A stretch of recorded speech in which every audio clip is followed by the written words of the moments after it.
मैं राधा रानी थी और राधा रानी ही रहूंगी।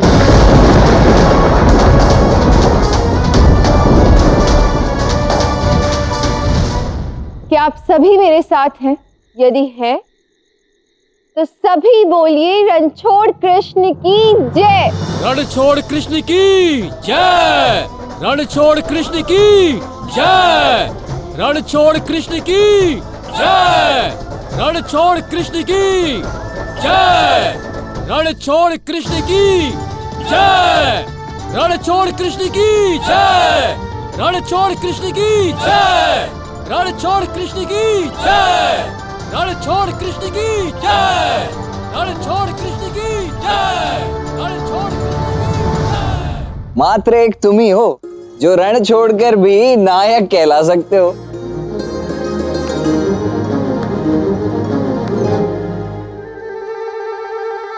अरे मेरे कहने का तात्पर्य तो ये है कि क्या युक्ति लगाई कान्हा, तुम्हें तो साष्टांग प्रणाम करना चाहिए। अच्छा करो, क्या? साष्टांग प्रणाम करो। अरे वो तो मैंने ऐसे ही ऐसे ही कह दिया, अब कर दो। ठीक है। नहीं, क्या दाऊ, क्या कर रहे हैं आप? ऐसा कैसे कर सकते हो? आप मेरे ज्येष्ठ हो, मेरे भ्राता, मेरे बलराम दाऊ। ये क्या नौटंकी लगा रखी है तुम?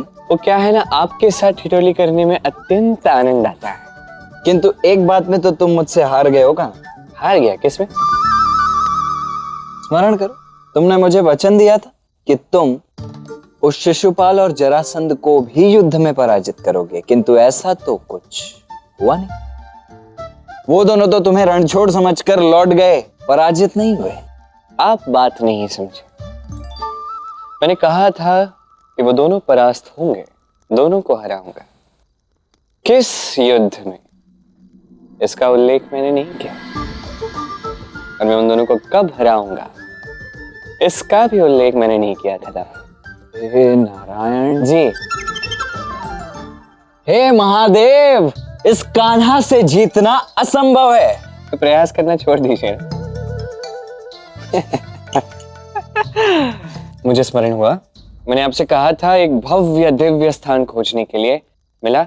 यदि मिला होता तो अब तक तुम्हारे समक्ष प्रस्तुत नहीं कर दिया होता। कहीं नहीं मिला कान्हा। मैंने धरती से लेकर पाताल लोक तक, ब्रह्मलोक से लेकर देवलोक तक समस्त सृष्टि छान दी, किंतु वो स्थान मुझे कहीं नहीं मिला। मैं तो कहता हूं ऐसा कोई स्थान है ही नहीं कान्हा, है ही नहीं, अन्यथा इतना खोजने के पश्चात कैसे नहीं मिलता। सोचने वाली बात है। यदि मैं कुछ निर्माण करने वाला हूं तो ऐसा स्थान अवश्य होगा। क्यों? मैं कोई भी बात ऐसे ही तो नहीं कहता। कह तो तुम उचित ही रहे हो,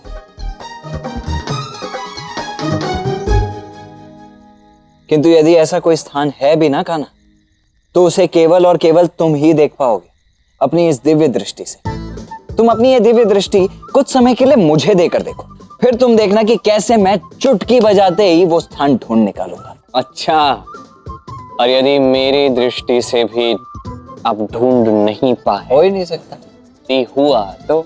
चलो यदि हो गया तो मैं 10 उठक बैठक लगा लूंगा।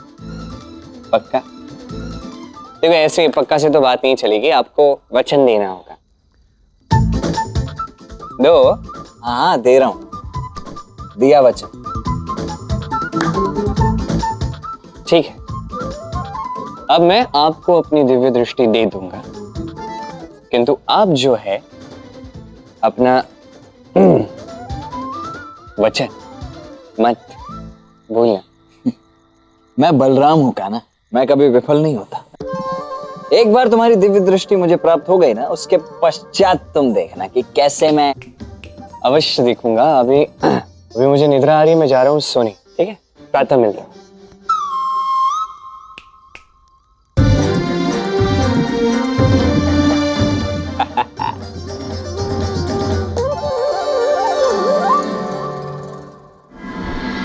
आज माँ यमुना की जयंती के शुभ अवसर पर हम सब माँ यमुना की भव्य पूजा करेंगे और ये हमारा सौभाग्य है कि मुख्य अतिथि के रूप में स्वयं मथुरा के राज परिवार के जमाई राज और कृष्ण के पिताश्री वसुदेव यहां उपस्थित हैं। मैं राधा रानी से अनुरोध करूंगा कि ये इनका स्वागत करें।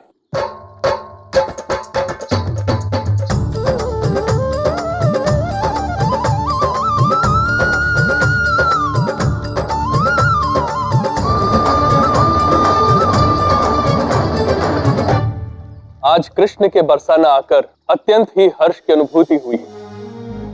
आइए अब पूजा आरंभ करते हैं। अब हम सब घृत और काले तिल मां यमुना को अर्पण करें, उनका ध्यान करें और अपनी इच्छा व्यक्त करें। जय श्री यमुना त्वं नमामि, देवी यमुना त्वं नमामि, जय श्री यमुना त्वं नमामि, देवी यमुना त्वं नमामि। कृष्ण के जीवन का जो भी उद्देश्य है उसे उसमें सफल करे माँ।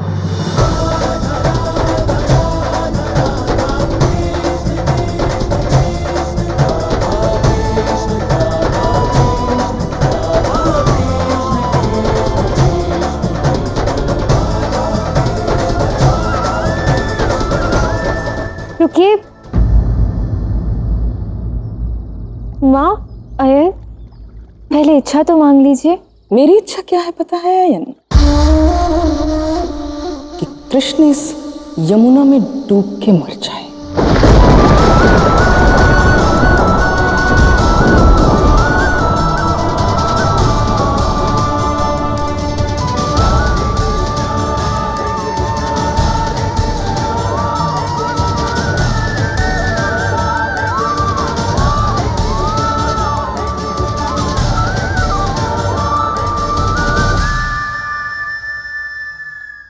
पूजा संपन्न हुई।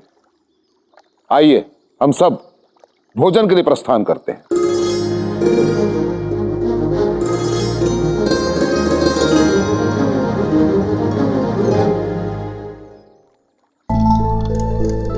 राधा रानी,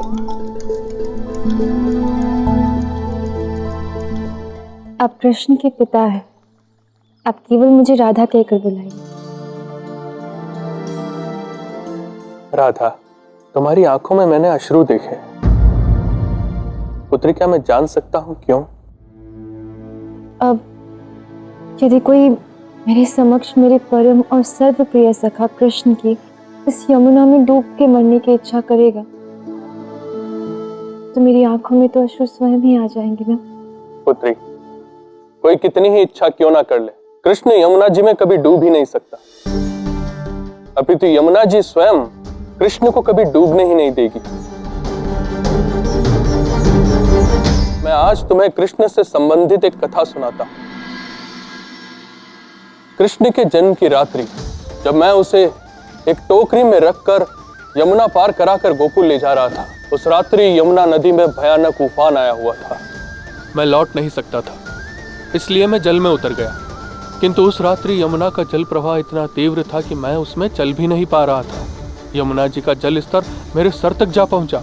उस क्षण मुझे ऐसा लगा जैसे मैं और कृष्ण डूब जाएंगे। तभी अचानक मुझे ऐसा प्रतीत हुआ जैसे यमुना की एक लहर ने कृष्ण को स्पर्श किया और उसके पश्चात यमुना जी ने स्वयं मुझे उस भयानक उफान को पार करने का मार्ग दे दिया। अर्थात यमुना माँ ने स्वयं आपको मार्ग दिया? मुझे नहीं, राधा, यमुना जी ने कृष्ण को मार्ग दिया। ऐसा लगा जैसे यमुना जी को कृष्ण से अत्यंत स्नेह है और मुझे पूर्ण विश्वास है कि कृष्ण ही क्या, अपितु जिससे भी कृष्ण प्रेम करता है, यमुना जी कभी उसे डुबा ही नहीं सकती। सत्य में कृष्ण अत्यंत दिव्य है। अब तो तुम दुख से मुक्त हो न पुत्री राधा। किंतु मेरे मन में एक प्रश्न है, यदि आपकी आज्ञा हो तो क्या मैं पूछूं? निसंकोच पुत्री। मैंने सुना है कि कृष्ण एक भव्य स्थान ढूंढ रहा है, क्या वो उसे मिल गया? सुना तो मैंने भी है। बलराम का विवाह होना है वहां, परंतु वो स्थान उसे अभी तक मिला नहीं होगा। यदि उसे मिलता तो अपने पिता को वो सर्वप्रथम ही सूचित कर देता। मैं तुम्हें एक नए स्थान पर ले जाऊंगा, एक ऐसा स्थान जो केवल राधा कृष्ण के लिए होगा। एक समय आएगा राधा, मैं पूरब से आऊंगा और तुम्हें अपने साथ सदा सदा के लिए ले जाऊंगा।